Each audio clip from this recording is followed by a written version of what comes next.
सभी का आपके अपने YouTube चैनल एमएम क्लासेस में हार्दिक स्वागत है। आज हम लोग पढ़ेंगे कक्षा 10वीं का एक लेसन त्रिभुज यानी ट्रायंगल। तो आइए हम लोग सबसे पहले समझते हैं सर्वांग सम आकृतियां। सर्वांग सम आकृतियां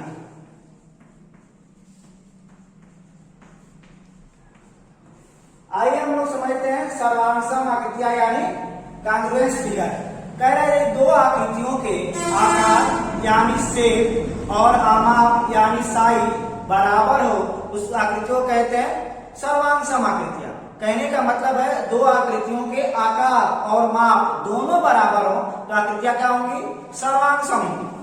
हमने आपको क्या बताया? यदि दो आकृतियों के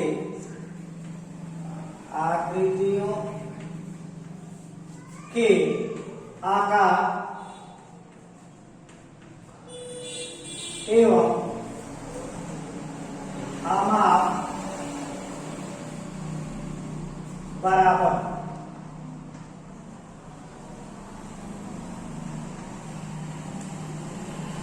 यदि दो आकृतियों के आकार यानी शेप एवं आमाप यानी साइज बराबर हो तो आकृतियां क्या होंगी? सर्वांग सम होंगी। जब एक आकृति दूसरी आकृति एकदम फोटो कॉपी होगी, एकदम सेम टू सेम वही होगी तो उसको हम लोग क्या कहते हैं? सर्वांग सम आकृतियां कहते हैं। आगे हम लोग समझेंगे समरूप आकृतियां। समरूप आकृतियां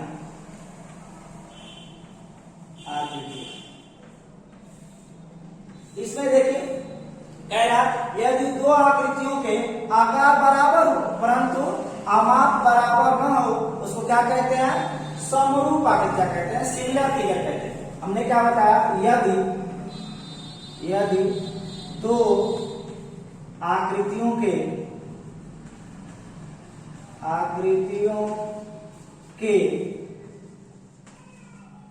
आकार बराबर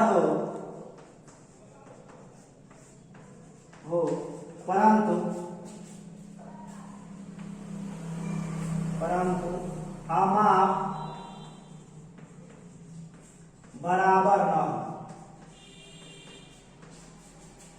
न हो उसे क्या कहते हैं?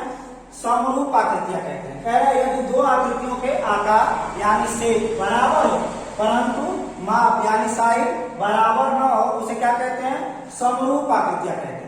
हमने क्या बताया? यदि दो आकृतियों के आकार बराबर हो परंतु उनका आमाप यानी उनका माप बराबर न हो उसे क्या कहते हैं? समरूप आकृतियां कहते हैं। आगे हम लोग समझेंगे त्रिभुज की समरूपता। त्रिभुज की समरूपता बहुत ही इंपॉर्टेंट है। इस पे प्रमेय भी है, हम लोग प्रमेय भी समझेंगे। सिमिलरिटी ऑफ ट्रायंगल यानी त्रिभुज की समरूपता। तो आइए समझते हैं लोग त्रिभुज की समरूपता को। कह रहा दो त्रिभुज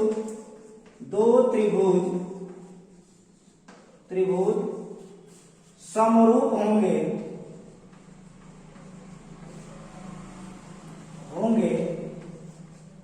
यदि, देखिए बहुत ही इंपॉर्टेंट है यहां पे।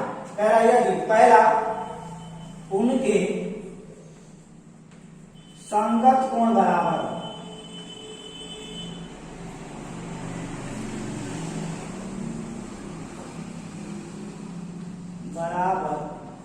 हो तथा दूसरा समझिए उनकी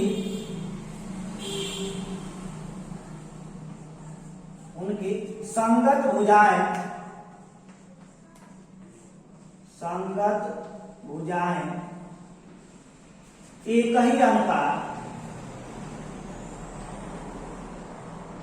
एक ही अनुपात में कोष में लिख सकते हैं समानुपाती हो।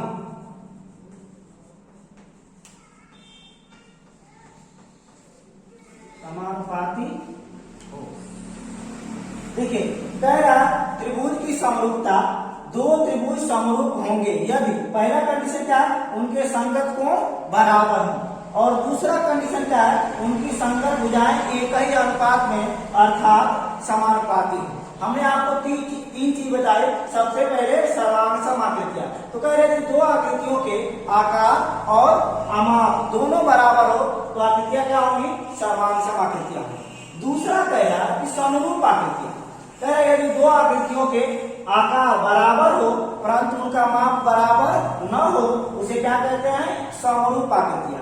अगला कह रहा है त्रिभुज की समरूपता, कह रहा है दो त्रिभुज कब समरूप होंगे, तो पहला कंडीशन बता रहा है, कह रहा है उनके संगत कोण क्या हो, बराबर हो, और दूसरा क्या कर रहा है, तथा उनकी संगत भुजाएं एक ही अनुपात में यानी समानुपाती हो। तो मैं आपको आगे एग्जाम्पल के साथ एक बता दे रहा हूं। देखिए एग्जाम्पल से मैं आपको समझा रहा हूं। मान लीजिए एक त्रिभुज है ए, बी और सी, दूसरा कोई त्रिभुज है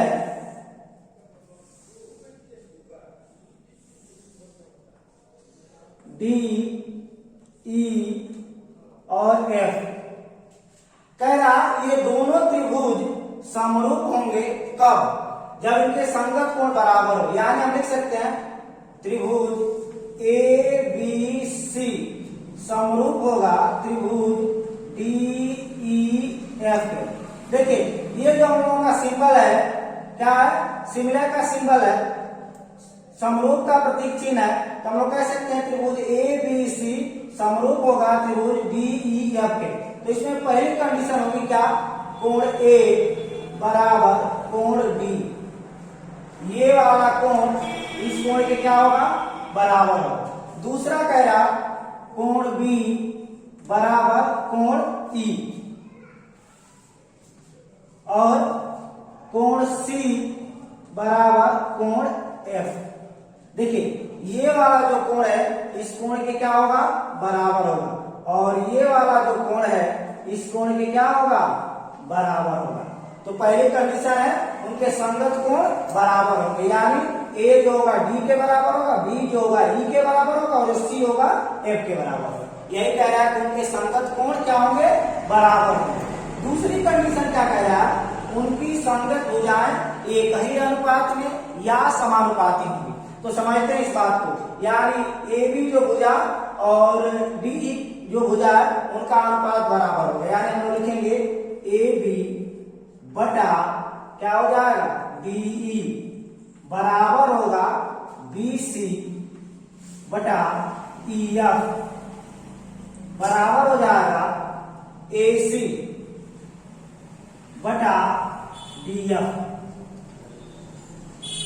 समझिए हमने क्या कहा, त्रिभुज ए बी सी सिमिलर होगा यानी समरूप होगा त्रिभुज D E F, angle D E F कब, जब उनके संगत कोण बराबर हो, यानी कोण ए बराबर कोण बी, कोण बी बराबर कोण ई और कोण सी बराबर कोण एफ हो, और उनकी संगत भुजाएं एक ही अनुपात में हो, यानी ए बी बटा, देखिए ए बी डी ई के और बी सी का ई एफ से और ए सी का डी एफ में एक ही अनुपात हो, यानी ए बी बटा डी, बी सी बटा ई एफ और ए सी बटा डी एफ क्या हो, बराबर हो। तो ये जब होगा तो दोनों त्रिभुज क्या होंगे, एक दूसरे के समरूप होंगे। आगे हम लोग पढ़ेंगे थेल्स प्रमेय। हम लोग समझते हैं थेल्स प्रमेय। हमने प्रमेय यहाँ लिख दिया, देखिए कह यदि किसी त्रिभुज के एक भुजा के समानांतर, हमने क्या कहा, यदि किसी त्रिभुज के एक भुजा के समानांतर अन्य दो भुजाओं को भिन्न भिन्न बिंदुओं में प्रतिच्छेद करने वाली एक रेखा खींची जाती है तो ये रेखा अन्य दो भुजाओं को एक ही अनुपात में विभाजित करती है। कह रहा है यदि किसी त्रिभुज के समानांतर एक रेखा खींची जाती है उस त्रिभुज की अन्य दो भुजाओं को एक ही अनुपात में विभाजित करती है। ऐसा हम लोग कह रहा है थेल्स प्रमेय या आधारभूत समानुपाती प्रमेय। जब भी हम लोग प्रमेय को सॉल्व करते हैं तो सबसे पहले लिखते हैं ज्ञात है, उसके बाद से सिद्ध करना है, उसके बाद से रचना और उसके बाद से उत्पत्ति। चलिए हम लोग सॉल्व करते हैं, प्रूव करते हैं। तो सबसे पहले हम स्टार्ट करते हैं ज्ञात है, यानी दिया है, ज्ञात है। सबसे पहला काम आप करेंगे फिगर बनाने, जिसे आपको हल करने में आसानी हो। देखिए हमने क्या बना दिया, एक त्रिभुज। समझिए, हमने एक सबसे पहले त्रिभुज बना दिया, इसका नाम दिया ए बी सी। देखिए हमने क्या बनाया, एक त्रिभुज ए बी सी ड्रा कर दिया। अब आधार बीसी के समानांतर एक रेखा हमने खींच दिया, जो ए बी को बिंदु डी पर और AC को बिंदु E पर प्रतिच्छेद करें। तो सबसे पहले लिखेंगे, वो ज्ञात है एक त्रिभुज ABC में आधार BC के समांतर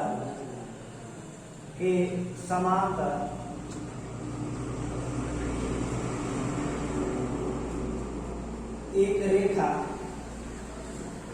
रेखा B है, जो AB को बिंदु D पर तथा AC को बिंदु E पर प्रतिच्छेद करती है।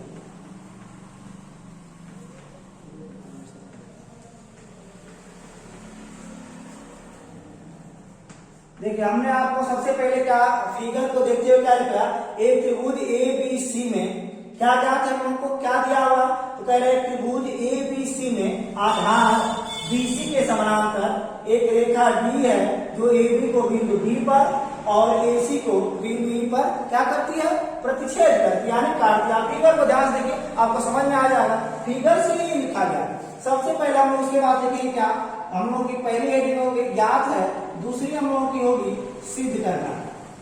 क्या करना है, सिद्ध करना है। एक बार आप इसको देख लेंगे तो सारी चीजें समझ में आ जाएगी आपको। देखिए क्या सिद्ध करना है हम लोगों को, AB बटा DB बराबर होगा AE बटा EC। हम लोगों को दिखाना है कि AB बटा D, यानी AB और DC का अनुपात AE और EC के अनुपात के बराबर होगा। तो चलिए हमने सबसे पहले ज्ञात है लिख दिया, उसके बाद सिद्ध करना। अब हम लोग लिखते हैं रचना में हम लोग दिखाएंगे कि अनुपात कैसे बराबर होगा। इसके लिए हम लोग AE पे एक DM लंब डालेंगे, AE पे क्या डालेंगे, DM लंब, और AB पे या AB पे हम लोग लंब डालेंगे, इसका नाम देते हैं EN। ठीक है, समझिए। तो हम लोग AE या AC बोल सकते हैं, किसी पे AC पे हम लोग DM लंब डाल देंगे और AB पे EN लंब डाल देंगे, और उसके बाद हम लोग क्या करेंगे, D को C से मिला देंगे और B को E से मिला देंगे। समझ लेते हैं हम लोग इसमें। हमने क्या बताया, रचना में क्या हम लोग खींचना है, तो हम लोगों को देखिए रचना में हम लोग खुद क्या करेंगे, EN परपेंडिकुलर AC, यानी EN जो है लंब किस पे, AC पे, तथा DM परपेंडिकुलर क्या है,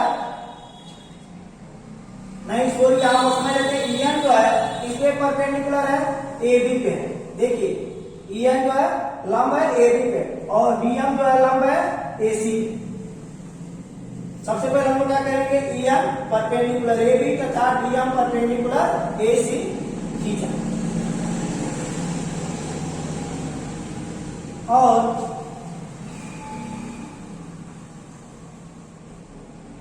बिंदु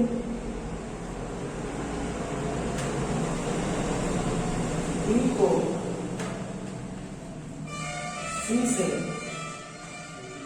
तथा बिंदु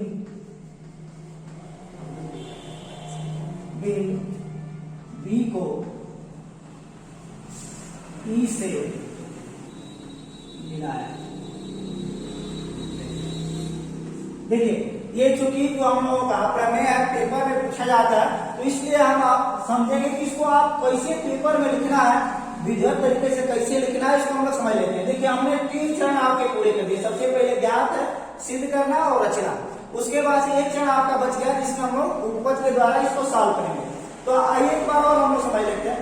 सबसे पहले कह रहे ज्ञात है। ज्ञात क्या है? कह रहे एक त्रिभुज ABC में आधार BC के समानांतर एक रेखा डी है जो AB को बिंदु B पर और AC को बिंदु E पर प्रक्षेप करती है। तो ये देखिए फिगर से मैं आपको बता दिया कि त्रिभुज ABC में BC के समानांतर एक रेखा है जो AB को बिंदु B पर और AC को बिंदु E पर काटती है। तो उसके बाद हमको सिद्ध करना है क्या? AB बटा DE बराबर होगा AE बटा EC के। उसके बाद से हम लोग रचना में समझते हैं।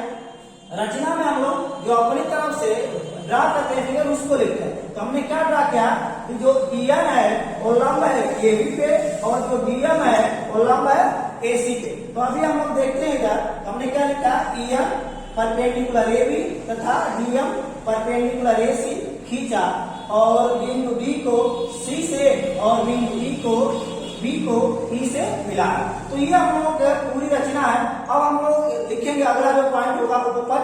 तो उपपद मैं इसको मिटा के और आपको पूरा किस क्रियाकलाप से किया जा रहा है तो समझ लेते हैं। तो हम लोग का पॉइंट बचा हुआ है उसको हल करते हैं। सबसे पहले हम लोग अब लिखेंगे उपपद। लास्ट में होगा जो पॉइंट उपपद।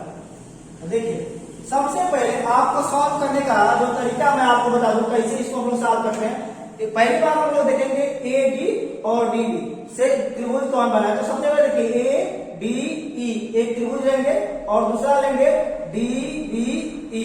हमने क्या बताया? ADE एक बार लेंगे और एक बार DBE लेंगे और दो बार लेंगे ADE और DEC लेंगे। इसमें AD DB आ जाए और AE और EC आ जाए। तो देखिए उपपद हम लोग लिखना स्टार्ट करेंगे। एरिया ADE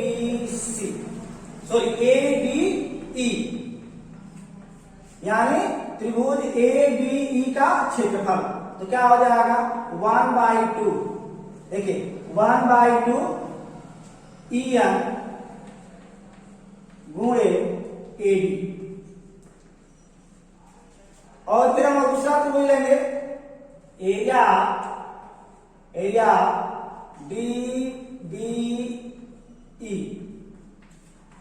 तो इसमें भी हो जाएगा 1/2। देखिए DBE में जो लंब है क्या? EN है। तो EN हम लोग लंब हो जाएगा, आधार कौन होगा? DB हो जाएगा। तो हम लोगों का हो जाएगा 1/2 EN गुणे DB या DB। चलिए इन दोनों को हम लोग बटा करेंगे यानी क्या लिखेंगे नीचे? एरिया ADE बटा एरिया देखिए क्या हो जाएगा? DBE। अब यहीं पे हम लोग समझ लेते हैं 1/2 से 1/2 कट जाएगा, EN से EN कट जाएगा, बचेगा क्या? आपका बचेगा AD बटा DB। देखिए जो हम लोगों को सिद्ध करना है यहाँ पे आधा इधर बना आ गया AB और DB आ गया। दूसरा हम लोग लेंगे इसी प्रकार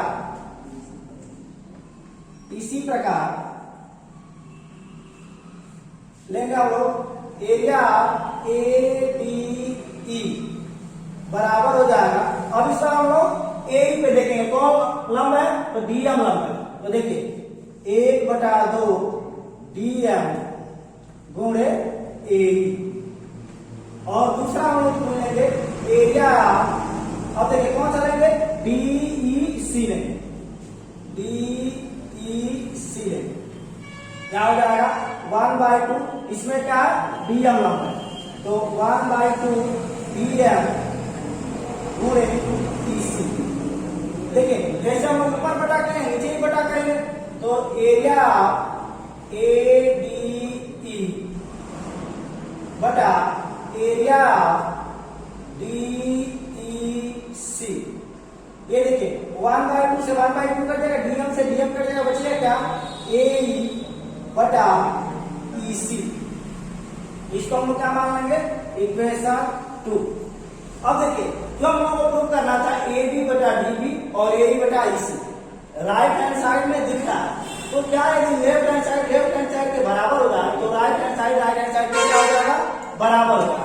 तो हम लोग यहाँ समझते हैं कि जो area of D B E है और area of D E C है क्या बराबर है, क्योंकि ए बी ई और ए बी ई दोनों इक्वल है, एक ही है। तो देखिए हम लोग समझते हैं ये जो दोनों त्रिभुज है डी से बने हुए हैं, देखिए डी ई बी या डी बी ई और डी ई सी और दो समांतर रेखाओं के बीच है। तो हम लोग लिखेंगे दो एक ही आधार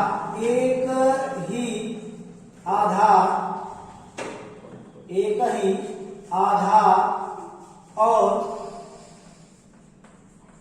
दो समांतर रेखाओं के बीच बने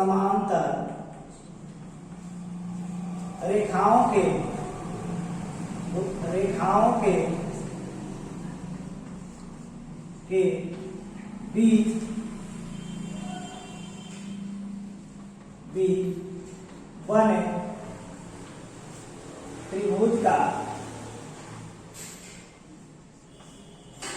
क्षेत्रफल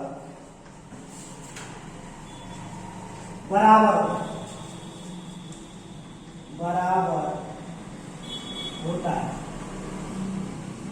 क्योंकि त्रिभुज भी बराबर होता है तो क्षेत्रफल भी बराबर होगा। एक ही आधार और दो समांतर रेखाओं के बीच बने त्रिभुज का क्षेत्रफल बराबर होता है। तो हम लोग कह सकते हैं कि एरिया देखिए DBE बराबर होगा एरिया कौन सा DEC। देखिए क्योंकि ये डी आधार से बने हुए हैं और डी और बीसी दो समांतर रेखाओं के बीच का त्रिभुज है, तो ये हम लोग के बराबर है। अब हम लोग कह सकते हैं कि समीकरण इक्वेशन 1 इक्वेशन 2 और इक्वेशन 3 से क्या हो जाएगा इक्वल हो जाएगा। समीकरण 1 2 और समीकरण 3 से क्या हो जाएगा ए डी बटा डी बी बराबर होगा ए बटा ई सी के। तो ये हम लोगों का था आधारभूत समानुपाती प्रमेय या थेल्स प्रमेय। तो हमने आपको बताया कि प्रमेय जब भी हम लोग सॉल्व करते हैं सबसे पहले लिखते हैं ज्ञात है, सिद्ध करना है, उसके बाद से रचना और उसके बाद से उपपत्ति। तो उपपत्ति को मैं एक बार आपको और समझा दे रहा हूं। हमने आपको बताया कि जब भी इस प्रमेय को हम लोग सॉल्व करेंगे लेंगे ए बी ई और डी बी ई लेंगे, इधर वाले दोनों भुजाओं के त्रिभुज लेंगे और फिर लेंगे ए बी ई और डी ई और सी। इसमें ए और इसी भी आ जाएगा, ए बी और डी भी आ जाएगा। देखिए हमने ऊपर आपको लिखा हुआ दोनों को बटा कर देंगे तो पहला और दूसरा इक्वेशन मिल जाएगा। फिर यहाँ एक चीज होगी ए बी के बराबर है, बस नीचे वाले को बराबर दिखा देना। तो कैसे बराबर दिखाएंगे, एक ही आधार और दो समांतर रेखाओं के बीच बने त्रिभुज का क्षेत्रफल क्या होता है बराबर होता है। तो हम लोग देख रहे हैं कि एक और दो का राइट हैंड साइड बराबर है तो इनका लेफ्ट हैंड साइड भी तीसरे समीकरण से बराबर हो जाएगा। हम लोग कहेंगे समीकरण 1 समीकरण 2 और समीकरण 3 से ये जो हम लोगों का अनुपात होगा क्या होगा बराबर होगा। तो ये आपका था थेल्स प्रमेय। आज के लिए बस इतना ही, धन्यवाद।